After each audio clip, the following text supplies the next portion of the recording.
Bienvenidos. Esta es la versión especializada en salud del noticiero científico y cultural iberoamericano NCC. Soy Jonas Birmar y los acompañaré en este espacio de la Asociación de Televisiones Educativas y Culturales Iberoamericanas, ATEI, que busca difundir la ciencia y la tecnología en toda Latinoamérica. Parece como si China hubiera regresado en el tiempo. En las últimas semanas, sus habitantes enfrentan un nivel de restricciones igual de intensas que las vividas hace 2 años. Una reciente ola de contagios por coronavirus mantiene a unas 25 millones de personas confinadas en la ciudad más grande de China, que además ha necesitado la ayuda de unos 38,000 trabajadores de salud de otras partes del país para poder contener esta emergencia.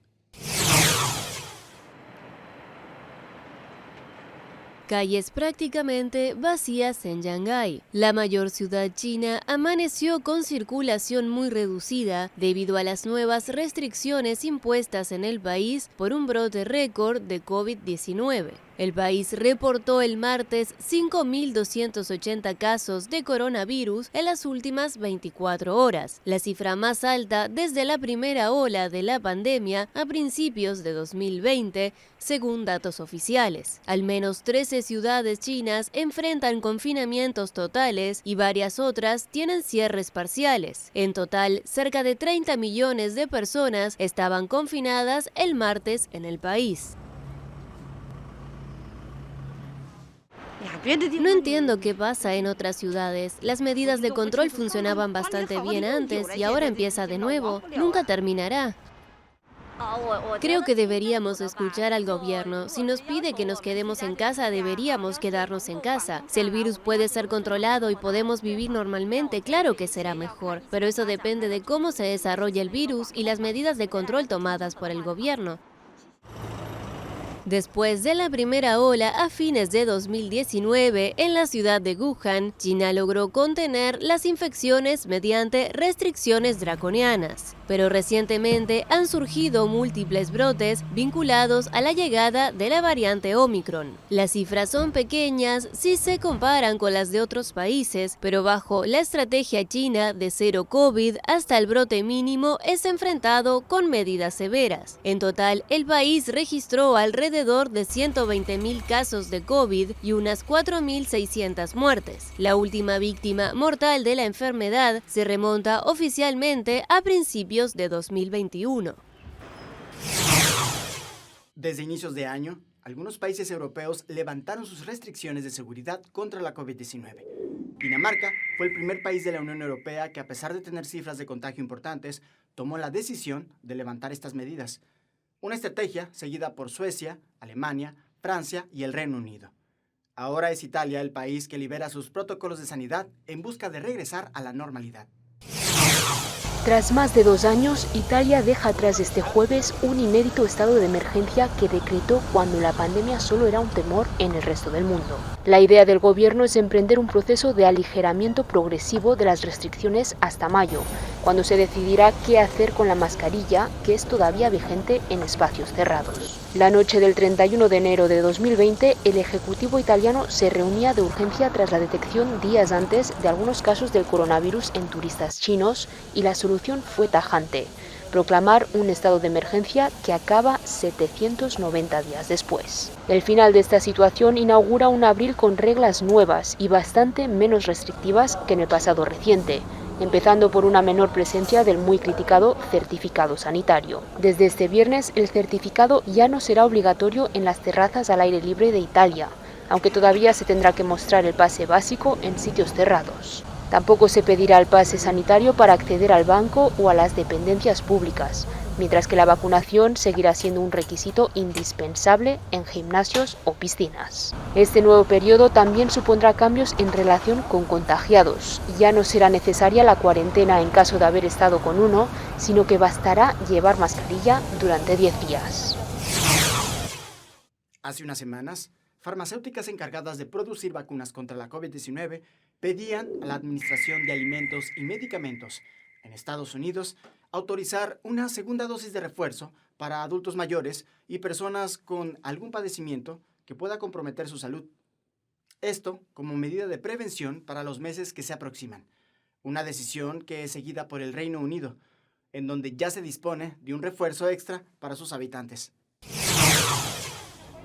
Otro pinchazo para los británicos. 6 meses después de que Inglaterra pusiera en marcha su campaña de vacunación de refuerzo contra el coronavirus, aquí ya está disponible una dosis extra. Los mayores de 75 años, los residentes en residencias de ancianos o personas con un sistema inmunitario debilitado ya pueden reservar su vacuna de refuerzo adicional. El objetivo es que puedan pasar un verano más tranquilo. Las cifras oficiales muestran que las tasas de infección están aumentando en todos los grupos de edad. Y no se trata solo del Reino Unido. En Francia se registran más de 80.000 infecciones al día. Alemania también ha registrado el mayor número de casos desde el comienzo de la pandemia, con casi 300.000 en 24 horas. Todo a pesar de que este domingo la mayoría de las normas COVID han quedado abolidas. Austria, por el contrario, ha reintroducido las mascarillas obligatorias en el interior. Y desde Irlanda, donde también luchan contra los rebrotes, el primer ministro ha recordado que la batalla continúa durante un homenaje a las víctimas de la pandemia. Nuestra batalla contra este virus continúa. No podemos dejar pasar esta solemne ocasión sin reflexionar sobre la inmensa tragedia humana que se está desarrollando como consecuencia de la guerra en Ucrania. En China y Hong Kong están experimentando el mayor aumento de casos de COVID en más de 2 años, a pesar de aplicar algunas de las políticas más estrictas del mundo. En un momento en el que la mayoría de los países están tratando de convivir con el coronavirus, algunos expertos en salud se preguntan cuánto tiempo podrá China mantener su objetivo de cero COVID. Durante la crisis sanitaria, muchas familias con ingreso promedio tuvieron que costear la estadía de algún familiar en un hospital privado, algo que para muchos fue consumir el equivalente a los ingresos familiares de los próximos 25 años, como el caso de Miguel Ángel, quien se tuvo que endeudar para poder recuperarse de COVID-19. Caminar por esta calle es revivir una pesadilla para Miguel Ángel. En esta clínica estuvo ingresado por COVID durante 2 semanas de junio del 2020.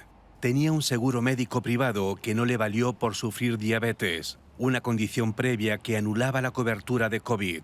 Le daba miedo ir a un hospital público. Varios de sus amigos habían muerto a las pocas horas de entrar. En total, Miguel Ángel se gastó $500,000 pesos, $25,000. Entonces, yo durante el tiempo que estuve internado, mi esposa estuvo vendiendo mis 2 vehículos que teníamos, tratando de empeñar mi casa.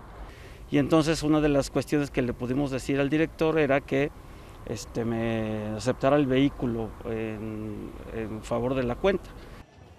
Según datos oficiales, el 40% de la población mexicana hospitalizada por COVID recurrió a servicios privados. Esto disparó los precios de esta atención en $5,000 respecto a 2020, hasta superar los $25,000 en promedio. La saturación de los hospitales y la falta de personal e insumos médicos acentuó la desconfianza hacia el sistema público. En teoría, una sanidad gratuita, pero que dejó a millones de personas en un limbo, como explica Carolina Gómez, consultora en salud pública. Por no decirte 8 o 10 meses, estuvieron sin reglas de operación en las que hubo muchísimas confusiones, tanto para los beneficiarios como para los prestadores de servicio. Y eso generó que mucha gente tuviera que desembolsar dinero. Para evitar el congestionamiento de los hospitales, para esta 4ª ola de COVID, el gobierno mexicano ha creado los Macromars, 68 módulos de atención ambulatoria a las afueras de los centros médicos o recintos deportivos. Uno de sus coordinadores, el doctor Alberto Alarcón, señala las ventajas de estos centros cuando aún se registran entre 30 y 40,000 contagios por día. Dar una atención también más ágil.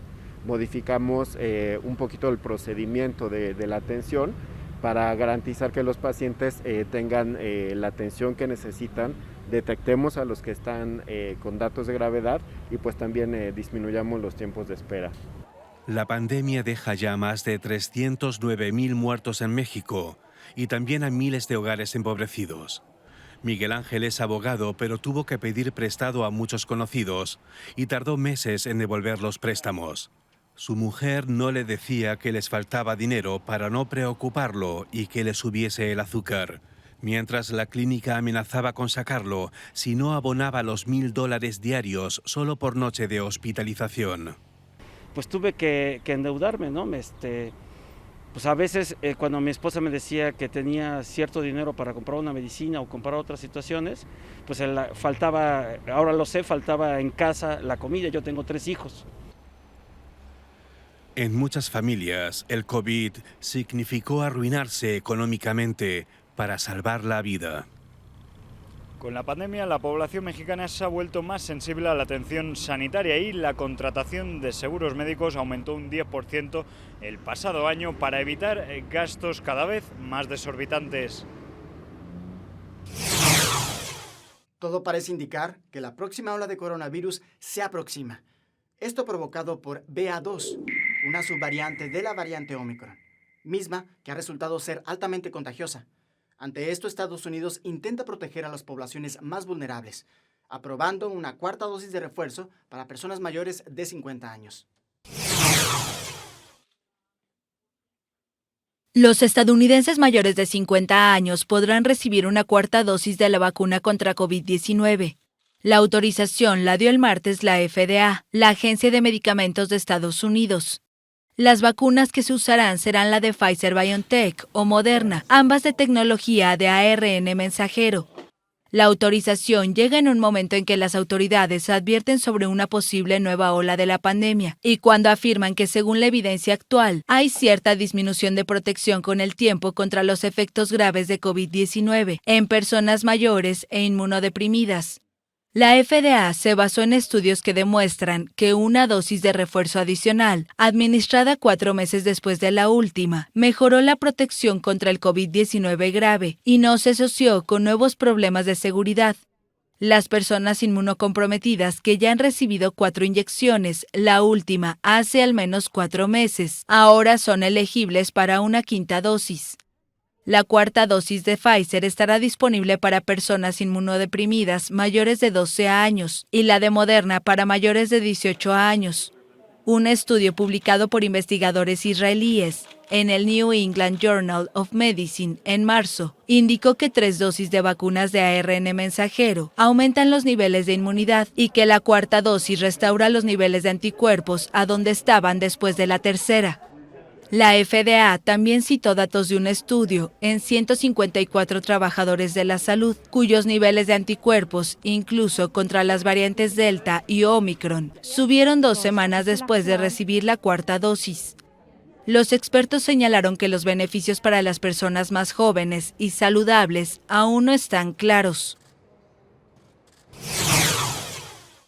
El precio de los alimentos se ha disparado por el desequilibrio en los mercados, pero también por problemas durante la producción o los daños que los desastres naturales pueden generar. Una familia en situación vulnerable destina una gran proporción de su presupuesto en comida, pero el desabasto podría llevar a los más jóvenes a sufrir pérdidas nutricionales que en ocasiones resultan irreversibles. Antes de la pandemia y los huracanes, Honduras ya enfrentaba problemas de inseguridad alimentaria, un escenario que se volvió más complejo por los efectos de la COVID-19 y los fenómenos naturales. Es por ello que cerca de 2,4 millones de personas viven en crisis alimentaria, según el Programa Mundial de Alimentos, una situación que los priva de poder llevar alimentos suficientes a sus mesas para desarrollar una vida adecuada. La severa sequía que vivió el país en 2019, especialmente en el corredor seco, disminuyó la disponibilidad alimentaria. Eso, sumado a la pandemia de la COVID-19 y los huracanes ETA e IOTA, redujeron las fuentes de empleo y la capacidad de los hogares de obtener ingresos para comprar alimentos. La población se ve afectada por el alza en el costo de la canasta básica y los combustibles, la disminución en la producción de cultivos de maíz y frijoles, el limitado acceso a insumos y el temor a pérdidas de cosechas, según un informe del Sistema de la Integración Centroamericana. El informe de la Clasificación Integrada de la Seguridad Alimentaria en Fases del SICA señala que estos factores inciden en que los hogares recurran al uso de estrategias negativas para conseguir alimentos, así como estrategias de erosión de recursos y medios de vida para satisfacer otras necesidades esenciales. Para entre junio y agosto próximo, el número de personas en crisis o emergencia alimentaria estaría aumentando a 2,6 millones, debido a la persistencia de la falta de empleo, el agotamiento de las reservas de alimentos, el alza en el precio de la comida y la crisis de la cadena de suministros a nivel internacional, según indica el informe del SICA.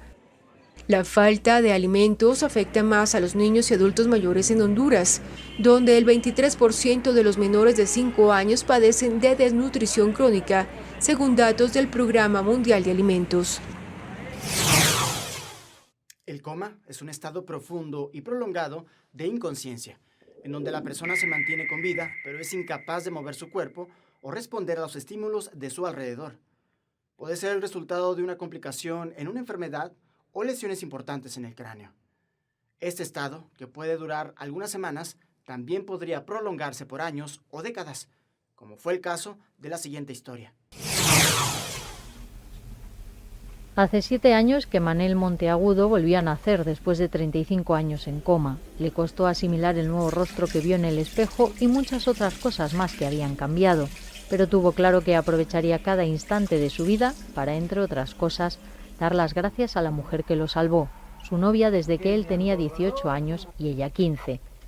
Aunque cuando abrió los ojos estaba solo, no tardó en aparecer su mujer Conchi, convencido de que solo había pasado un día desde aquel fatídico 28 de febrero de 1979. Entonces cuando fue a buscar el espejo y me lo puso delante, yo le dije, no, ese no soy yo, ese no soy yo. Ese no soy yo, ese es un viejo. Yo tengo 22 años. Ese es un viejo. No, ese no soy yo. Fue una caída cuando trabajaba como electricista naval en un mercante alemán en Basora, Irak, la que le sumió en un sueño de 35 años. Quizás por eso, una de las cosas que más odia es dormir. Hasta las 2 de la mañana no voy. Y voy porque el cuerpo no aguanta. Porque si aguantaba no volvía a ella. Viva Dios que no volvía a meterme en una cama. Ahora escribe poesía, lleva varios libros publicados y la pandemia le sirvió para avanzar en sus obras. Apenas tiene secuelas, aunque no puede coger peso ni bajar la cabeza demasiado tiempo porque se marea, lo que le ha apartado de una de sus grandes pasiones, el mar, que ahora visita cuando no le queda más remedio que cerrar los ojos. A finales del 2020, la ONU reconocía las propiedades terapéuticas de la marihuana y su resina, al sacarla de una lista que se reserva para sustancias nocivas y que ponen en peligro la salud pública. Se trató de un primer paso que ayuda a poner el tema sobre la mesa, pero sobre todo a agilizar investigaciones médicas relacionadas a esta planta. Ahora es el gobierno de Estados Unidos quien busca sacar al cannabis de su lista de sustancias peligrosas. Paso histórico hacia la despenalización de la marihuana en Estados Unidos. La Cámara de Representantes aprobó el viernes un proyecto de ley para eliminar la sustancia de la lista federal de drogas peligrosas. La denominada Ley Moore se aprobó siguiendo líneas partidistas, con 220 votos a favor y 204 en contra. Solo 3 republicanos se sumaron a la mayoría demócrata. Pero en el Senado se anticipa una votación más complicada, pues el oficialismo necesita 10 apoyos de la oposición. La Ley Moore despenalizaría a nivel federal la posesión, venta y producción de marihuana, actualmente considerada por la Agencia de Control de Drogas como equivalente al LSD, la cocaína o la heroína. También anularía las condenas federales por delitos menores de drogas, que según los impulsores del texto conducen al encarcelamiento masivo que afecta principalmente a las minorías. El proyecto de ley contempla además un impuesto a la venta de marihuana y sus derivados, para financiar la atención y reinserción de las víctimas. Los opositores denuncian los peligros de la adicción, especialmente entre los jóvenes, y los accidentes de tráfico por parte de consumidores. Pero en términos prácticos, aunque la ley sea aprobada y promulgada por el presidente Joe Biden, la marihuana no sería legal en todo el país, y los gobiernos locales aún podrían procesar a sus ciudadanos bajo las leyes estatales. Actualmente, 3/4 partes de los estados de Estados Unidos han legalizado su consumo con fines médicos, y 1/3 lo permite con fines recreativos. La marihuana ya es legal en algunos países y en diciembre de 2020 la Comisión de Estupefacientes de la ONU también la eliminó de su lista de drogas más peligrosas. La pandemia por coronavirus ha tenido un fuerte impacto en el mundo, una situación que en América Latina y el Caribe ha dejado pobreza y rezago en la educación. No obstante, es importante recalcar el gran esfuerzo y resultados positivos que ha logrado una sólida red de vacunación, muestra de la iniciativa, las capacidades científicas y tecnológicas de la región latinoamericana para producir y distribuir inmunizantes. La Organización Panamericana de la Salud aplaudió la fuerte red de distribución de vacunas en América, aprovechada durante la pandemia de la COVID-19 para transportar la inmunización, y recalcó que se vigilan otras enfermedades respiratorias en la región. Habla el epidemiólogo del equipo de influencia regional de la OPS, Ángel Rodríguez. Ahora está el mecanismo a nivel global COVAX, que está también trabajando en estos aspectos a nivel global, a nivel regional, y además están todas las políticas nacionales de los países que han realmente, con toda esta historia de trabajo, se han fortalecido para obtener la vacuna en menor tiempo, ¿no? Entonces hay una red y una competencia muy fuerte en la región al respecto. En América, hasta el pasado miércoles, se administraron 1.751.161.141 dosis de vacunas contra la COVID-19 y 684.222.066 personas tienen el esquema de vacunación completo, según los datos oficiales. La medida más eficaz para combatir al nuevo coronavirus SARS-CoV-2 es la vacunación, una cuestión que se ha notado en el impacto de las nuevas variantes del virus, como la contagiosa Omicron.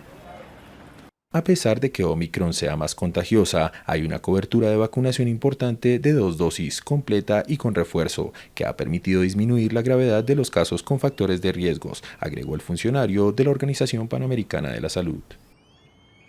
Para el 16 de marzo, la OPS dijo que América registró 901.000 nuevos casos, un 19% menos que la semana anterior, pero en el Caribe y en las islas del Atlántico aumentaron un 56.6%. Gracias por acompañarnos en este viaje informativo en el Noticiero Científico y Cultural Iberoamericano NCC, especializado en ciencias médicas y tecnología de la salud. No se pierdan las emisiones especiales de Ciencia, Tecnología y Cultura con Iván Carrillo y Ana Cristina Olvera. Gracias a los socios de ATEI, que a través de sus plataformas hacen posible esta transmisión. También gracias a las agencias informativas AFP, EFE, Notimex, Xinhua Euronews y Deutsche Welle. Visiten nuestra página noticiasncc.com. Utilicen nuestra aplicación móvil y síganos en nuestras redes sociales. Nos encuentran como NCC Iberoamérica. Soy Jonas Birmar. Cuídense mucho. Nos vemos en la próxima.